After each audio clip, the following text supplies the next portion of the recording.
దైవ మర్మములు brother Bhakt Singh. Sunday, January 18. దేవుని మార్గము యథార్థమైనది. కీర్తనలు 18:30. దేవుడెల్లప్పుడూ అంతమును ఆదిలోనే ఎరిగినవాడు. ఇది మానవ మాతృలమైన మనకు అంత సులభముగా అర్థము కాదు. అయితే మనము సహనముతో కనిపెట్టినచో దేవుడే మనకా విషయమును నేర్పించును. అనేక సంవత్సరముల వరకు దావీదు ఈ సంగతిని గ్రహింపకపోయినప్పటికినీ దేవుడు దావీదును ఏర్పరుచుకొని పిలిచినప్పుడే అతని పక్షముగా ఉన్నత పరలోక ఉద్దేశ్యములను కలిగియుండెను. మనము కూడా పశ్చాత్తాపముతో ఆయన యొద్దకు మొదటిసారి వచ్చినప్పుడు మనలను క్షమించి రక్షించుటలో ఆయనకు గల ఉద్దేశ్యమును, ఆయన మనస్సులోనున్న దానిని గ్రహింపలేము. ఆ సమయములో కేవలము క్షమించబడి, కడుగబడి, శుద్ధి చెయ్యబడి, దేవుని ఎదుట నీతిమంతులముగా తీర్చబడు విషయమే మనము పట్టింపుగలిగియుందుము. ఆయన తన మార్గమును మనకు బోధింపనారంభించినప్పుడు కొన్ని పర్యాయములు మనము ప్రశ్నించుదుము, మరికొన్నిసార్లు ఎదురాడెదము కూడా. అయితే దేవుని వాక్యములో మనము చూచినచో వివిధ రకములైన కష్టముల ద్వారా దేవుడు తన మనస్సును స్పష్టముగాను క్రమముగాను మనకు బయలుపరచుచుండును. జీవితములో అనుభవించిన ప్రతి ఒక్కటి గాఢమైన పరలోక నిత్య అర్థమును కలిగినదిగా ఉండును. దేవుడు తన స్వంత మార్గములో తన మనస్సు, తలంపు, ఏర్పాట్లననుసరించి మనలను నడిపించుచున్నాడు. మనమా విషయములను తరువాత తెలుసుకొందుము. అంతవరకు దేవుని మనసు నెరుగుటకు మనము ఓపికతో నేర్చుకొనుచుండవలెను. పరిమళ ద్రవ్యముల ధూపమునకు సుగంధ సంభారములు. నిర్గమ 25:6. ధూపద్రవ్యమునకు సుగంధ సంభారములు వాడబడెను. నిర్గమ 30:34-38 వరకు చదువుము. అభిషేక తైలము దేవుని మందిరములో మనము చేయు సేవను సూచించును. ధూపద్రవ్యము విశ్వాసుల హృదయములో నుండి దేవుని సింహాసనమునకు చేరు ప్రార్థనలను సూచించును. దేవుని ఆలయములో పరిశుద్ధి స్థలమునందు రాత్రింబవళ్ళు బంగారు ధూపవేదికపై ధూపద్రవ్యము మండుచుండవలను. నా ప్రార్థన ధూపము వలెను, నేను చేతులెత్తుట సాయంకాల నైవేద్యము వలెను నీ దృష్టికి అంగీకారములగునుగాక. కీర్తనలు 141:2. మనము దేవుని జతపనివారము గనుక మనము ఎడతెగక ప్రార్థించవలెను. ఈ భూమిమీదనున్నప్పుడు ప్రార్థనలకు జవాబు దొరకకపోయినప్పటికినీ మనము పరలోకము చేరినప్పుడు మన ప్రతి ప్రార్థనకు జవాబు దొరుకును. మనము చేసిన ఏ ప్రార్థనయూ వ్యర్థము కాదు. అలసిన వానిని ఊరడించు మాటలు. మన ప్రభువైన యేసుక్రీస్తు యొక్క తండ్రియగు దేవుడు స్తుతింపబడునుగాక. ఆయన క్రీస్తునందు పరలోక విషయములలో ఆత్మ సంబంధమైన ప్రతి ఆశీర్వాదమును మనకనుగ్రహించెను.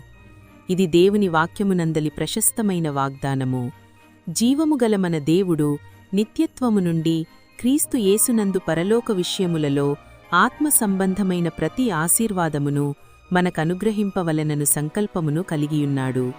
యేసుక్రీస్తు ప్రభువు యొక్క ప్రశస్తమైన రక్తము ద్వారా విమోచింపబడిన మనమందరము ఈ ఆశీర్వాదములను కోరుకొను ఆధిక్యత కలిగియున్నాము. మరియు తరువాత ఈ ఆశీర్వాదములకు మనము ఎట్లు అర్హులము కాగలమో ప్రభువే మనకు బోధించును. మొట్టమొదటిగా ఇది మనుష్యుని మాట కాదు, దేవుని మాటయని నమ్మవలసియున్నది. మరియు ఇది కేవలం అపస్తులకు, దేవుని సేవకులకు మాత్రమే కాదుగాని మనకందరికీ వర్తించునని నమ్మవలసియున్నది. ఈ మాటలు ప్రభువునందు విశ్వాసముంచు వారందరికీ వర్తించును. నీవు ఎంత బుద్ధిహీనముగా, బలహీనముగా మరియు వికారముగా ఉన్ననో, నీవు యేసుక్రీస్తు ప్రభువు యొక్క ప్రశస్తమైన రక్తము ద్వారా నిజముగా విమోచింపబడితిని అని చెప్పుచున్న ఎడల ఆ వాగ్దానమును కోరుకొను ప్రతి ఒక్క హక్కు నీకు కలదు. అలాగున మనము ఆయనకి ఎంతో ప్రశస్తమైన వారము గనుక ఆత్మ సంబంధమైన అన్ని ఆశీర్వాదములు అనుభవించగలము. మనము యేసుక్రీస్తు ప్రభువు యొక్క రక్తముతో కొనబడితిమి గనుక పరలోక జీవులు లేక దూవదూతల కంటే మనమాయనకు ఎంతో ప్రశస్తమైన వారమగుదుము. కావున అట్టి ప్రేమను రక్షణను అధికముగా అర్థము చేసుకొని కృతజ్ఞతాస్తుతులు చెల్లించుట ద్వారా ఆత్మ సంబంధమైన అన్ని ఆశీర్వాదములు అనుభవించగలము. మరియు అందుచేతనే అపోస్తలుడైన పౌలు ఎఫెసీ విశ్వాసుల పక్షముగా కృతజ్ఞతాస్తుతులు చెల్లించుటను కనుగొండుము. మీ విషయమై మానక దేవునికి కృతజ్ఞతాస్తుతులు చెల్లించుచున్నాను. ఎఫెసీ 1:16. ప్రప్రథమముగా మనము నేర్చుకునవలసిన విషయము ఎడతెగక దేవునికి కృతజ్ఞతాస్తుతులు చెల్లించుట. మనము ప్రతిదినము ఇదే విధముగా ఆరంభించవలను. అవును ప్రభువా, నేను బలహీనుడను, బుద్ధిహీనుడను, అయోగ్యుడను మరియు పనికిమాలిన వాడనైనను నీ ప్రశస్తమైన రక్తమును బట్టి నీ దృష్టికి ప్రశస్తమైన వాడను గనుక నీకు కృతజ్ఞతాస్తుతులు చెల్లించుచున్నాను. రెండవదిగా, మనము చిన్న విషయములకు కూడా ప్రార్థన ద్వారా దేవుని సన్నిధికి వెళ్ళటకు నేర్చుకొనవలను. కొలస్సీ 4:2లో ప్రార్థనయందు నిలకడగా ఉండుడని పౌలు విశ్వాసులను హెచ్చరిస్తున్నాడు. ఎఫెసీ 6:18లో కూడా అదే తలంపును చూచుదుము. ఆత్మవలన ప్రతి సమయమునందు ప్రతి విధమైన ప్రార్థనను విజ్ఞాపనను చేయుచు ఆ విషయమై సమస్త పరిశుద్ధుల నిమిత్తమును పూర్ణమైన పట్టుదలతో విజ్ఞాపన చేయుచు మెలకువగా ఉండుడి. నాల్గవదిగా, మనము దైవిక మర్మములను అర్థము చేసుకొనుటకు ఎడతెగక దైవజ్ఞానమును కోరుకొనుచుండవలెను. మన ప్రభువైన యేసుక్రీస్తు యొక్క దేవుడైన మహిమాస్వరూపియగు తండ్రి తన్ను తెలుసుకొనుటయందు మీకు జ్ఞానమును ప్రత్యక్షతయు గల మనస్సు అనుగ్రహించును. ఎఫెసీ 1:17. నాల్గవదిగా, మన గ్రుడ్డి నేత్రములు తెరవబడవలసియున్నది. మీ మనోనేత్రములు వెలిగింపబడెను. ఎఫెసీ 1:18. పరలోక విషయములను అర్థము చేసుకొనుటకు మనకు పరలోక ప్రత్యక్షత కావాలి.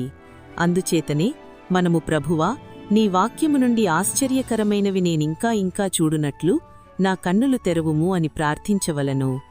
జ్ఞానులకు వివేకులకు మరుగుచేయబడిన మర్మములు పసిబాలురకు బయలుపరచబడును, అనగా సామాన్య విశ్వాసము గలవారికి బయలుపరచబడును. మనము దేవుని వాక్యములోనికి లోతుగా తరచి చూచిన ఎడల ఎల్లప్పుడూ ఏదో ఒక క్రొత్త విషయమును కనుగొనగలము.